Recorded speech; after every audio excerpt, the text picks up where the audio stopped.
पंडित आनंद देव जी उपाध्याय जी। महाराज जी राधे राधे। श्री हरिवंश।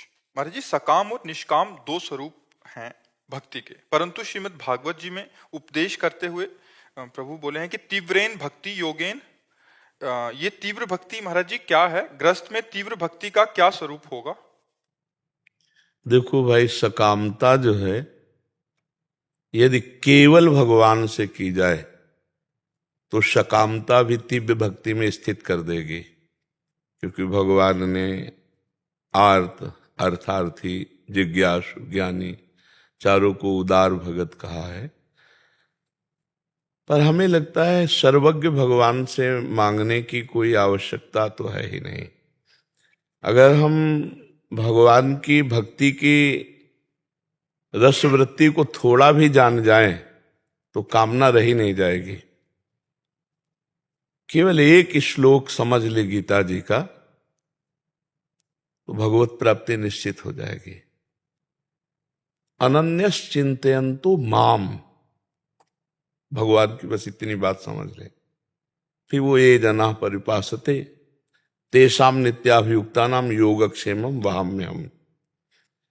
लौकिक और पारलौकिक कोई भी चाह अधूरी नहीं रह जाएगी।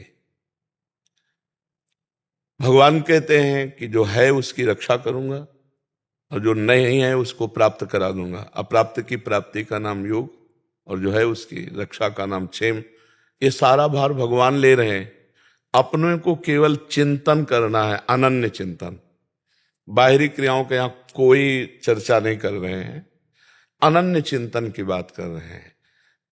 अगर हम हर समय श्वास प्रश्वास गुरु प्रदत्त या मनोनीत भगवन नाम निरंतर अभ्यास करें। नाम श्वास दो बिलक चलत हैं, इनको भेद न मोको भावे। श्वास ही नाम, नाम ही श्वासा, नाम श्वास को भेद मिटावे। रोम रोम और रग रग बोले, तब कुछ स्वाद नाम को पावे। जैसे जैसे भगवान की स्मृति में हम डूबते हैं वैसे ही वैसे भगवान के लिए व्याकुलता पैदा होती है। व्याकुलता ही तीव्र भक्ति योग है। ये जितनी भक्ति की बाहरी क्रियाएं हैं इन सबका फल है ये गीता का ये श्लोक। अनन्य चेता सततम यो माम स्मृति नित्यशः तस्याहम सुलभा पार्थ। बस इसी में सुलभ कह दिया, मैं उसके लिए सुलभ हूं। अब जैसे सांप अंदर बैठा है, बांबी के ऊपर से हम लठ चला रहे हैं तो सांप को कोई फर्क नहीं पड़ता। ऐसे ही हृदय रूपी छिद्र में अज्ञान रूपी सर्प बैठा हुआ है।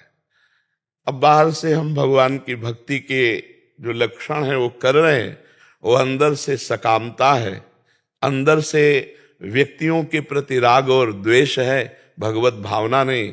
तो बहुत काल भक्ति करने पर भी उसको भगवदानंद की अनुभूति नहीं होगी।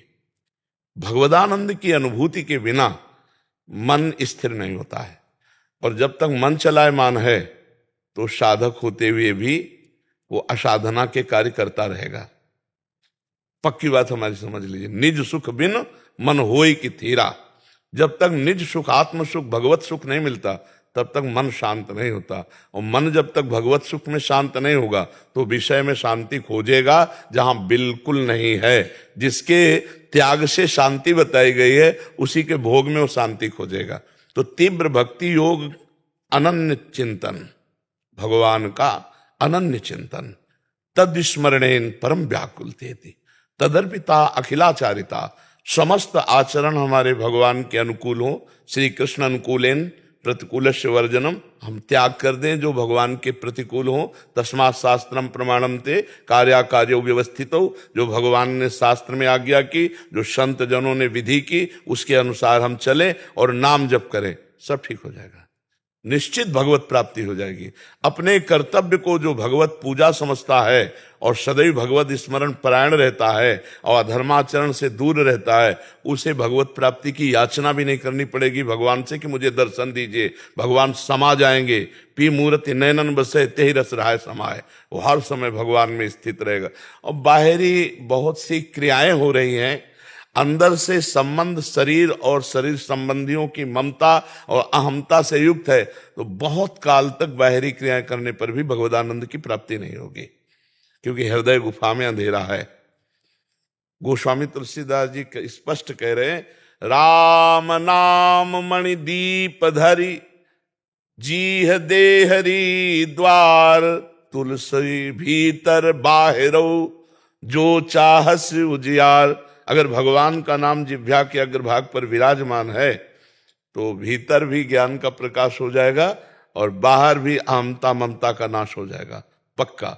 इसलिए भगवान नाम जब हमने जीवन का सार पकड़ा है, भगवान नाम जप और अपने कर्तव्य को भगवान की पूजा। मामुनिस्मर युद्ध च, खास बात है, मेरा स्मरण और अपने कर्तव्य का पालन। खूब नाम जप करे, भगवत चिंतन परायण रहे, चाहे जैसी परिस्थिति हो। नाम भगवान का ऐसा प्रताप है कि आप हर समय जप सकते हो।